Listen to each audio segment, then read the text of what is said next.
부동산 시장의 최대 변수이자 핫 이슈인 대선. 결과는 윤석열 후보가 대통령에 당선이 되었습니다. 이제는 뭐 할 때다? 바로 후보 시절 공약을 점검할 때입니다. 선거에서 공급, 개발 계획, 세금 등 다양한 내용이 나왔는데요. 이번 시간에는 지역별 개발 공약을 복습하는 시간을 가지겠습니다. 국민 절반 이상이 사는 수도권, 확실히 부동산과 관련한 공약은 서울 수도권에 집중이 되어 있습니다. 먼저 서울은 주택과 관련한 내용이 특히 눈길을 끕니다. 여기 보시면 제목 자체가 더 넓어지는, 또 내 집이 있는 서울이라고 합니다. 네, 서울을 좀 더 자세하게 보겠습니다. 도로, 철도를 지하에 놓고 지상 공간에는 주택 또는 공원 등으로 활용한다는 계획이 있습니다. 지상부를 쓸 수 있다라는 것은 공공주택 보급이나 도심 활성화 등 다양한 정책적 효과를 낼 수가 있습니다. 그래서 지하화되는 곳을 잘 보셔야 됩니다. 일단 계획상으로 보시면요, 경부선 나오죠.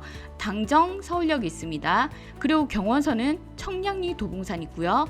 경인선은 구로 인천역 있고요. 고속도로 부분은 한남 IC에서 양재 IC가 해당이 됩니다.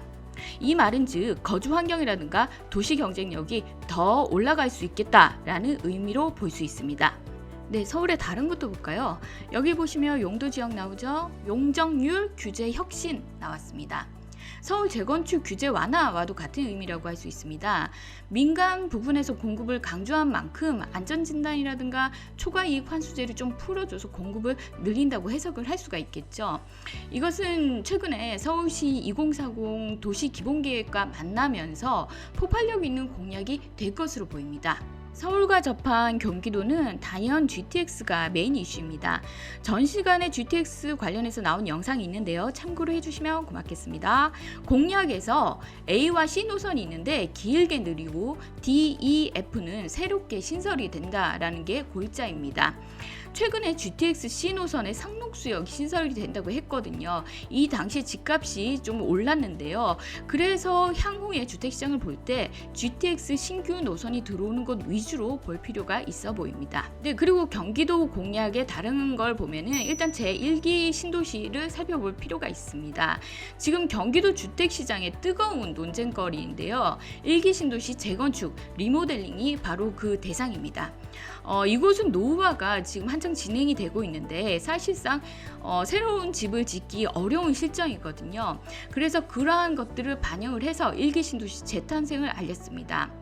마침 또 최근 1기 신도시가 리모델링 이슈로 해서 뉴스가 계속 나오고 있는 상황이거든요. 그래서 앞으로 주택시장에서도 눈길을 끄는 곳으로 보입니다. 이 밖에 또 접경지역 규제 완화 이야기도 계속 나오고 있는 상황입니다. 네, 이번에는 인천을 보겠습니다. 인천도 역시 GTX를 눈여겨볼 필요가 있겠는데요. 기존의 B노선이 인천이 들어갔는데 이거 외에도 새롭게 개통이 되는 2노선이 있습니다. 일단 새롭게 계획이 된 2노선 역시 신설 연장해서 서울 도심까지 30분 내 접근하겠다라는 계획이 있고요. 그리고 인천에는 경인선이라든가 경인고속도로 등 좀 복잡했던 구역도 손본다는 내용이 나와 있습니다. 또 인천 역시 그 원도심 재생 사업이 눈길을 끄는데요.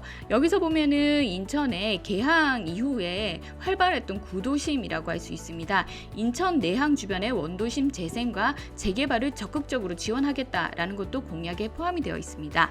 이번에는 수도권을 벗어나서 강원도로 가보겠습니다. 서울과 가깝고 관광지로 많이 접한 지역인데요. 그만큼 강원 지역 개발에도 관심이 좀 있을 것 같습니다. 강원도에서 볼 내용은 고속도로와 철도 교통입니다. 강원도와 수도권을 빠르게 연결하는 내용이 주를 이루는데요. 동서고속화 철도로 속초에서 서울까지 쉽게 갈 수 있고요. 동서고속도로 그리고 영동 북부고속도로 등 교통망 확충이 있습니다. 네, 충청권으로 넘어가겠습니다. 서울과 가깝고 전철로 닿을 수 있는 곳이라서 사실 충북 충남의 개발 호재에도 관심들이 높아요. 충북 공약을 보면은 국가 균형 발전 그리고 첨단 산업 중심, 이쯤 되면 인구 유입 기대를 걸어봐도 되겠죠. 한동안 부동산 시장에서 주목을 끌었던 청주가 광역철도 건설이 재료를 갖고 있습니다. 노선을 보면은 청주에서 지금 청주공항, 청주도심, 오송, 세종, 대전을 연결하는 광역철도 건설인데요. 이거는 세종과 대전시에도 마찬가지인 호재가 될 수가 있습니다. 또 한때 청주 오창 집값을 올린 이유이기도 하죠. 방사광 가속기 산업 클러스터 조성과 산업 관련 지원 약속이 있습니다. 충남도 교통 관련 공약이 나왔는데요. 충청 내륙철도 그리고 중부권 동서횡단철도 건설 공약이 있고요. 대전을 보시면 서울과 마찬가지로 철도 구간 지하화 공약이 눈길을 끕니다. 부동산 시장에 영향을 줄 만한 내용으로 대구는 통합신공항 건설 추진과 서대구 역세권 개발이 있습니다. 한창 쇼핑몰 이슈가 있었던 광주도 산업시설 확충 이야기가 나왔습니다. AI 산업단지를 언급했고요. 아우토반 형식의 고속도로 건설도 나왔습니다.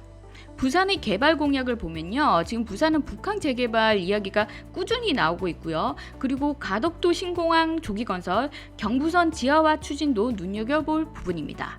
울산 공약 중에는 개발 제한 해제 총량 확대가 눈길을 끄는 부분입니다. 이 말은 즉 그린벨트 해제를 좀 더 하겠다라는 의미로 해석할 수가 있습니다. 전북을 가볼까요? 전북은 군산 김제 부안을 새만금 메가시티로 조성한다는 것이 이슈가 되겠고요.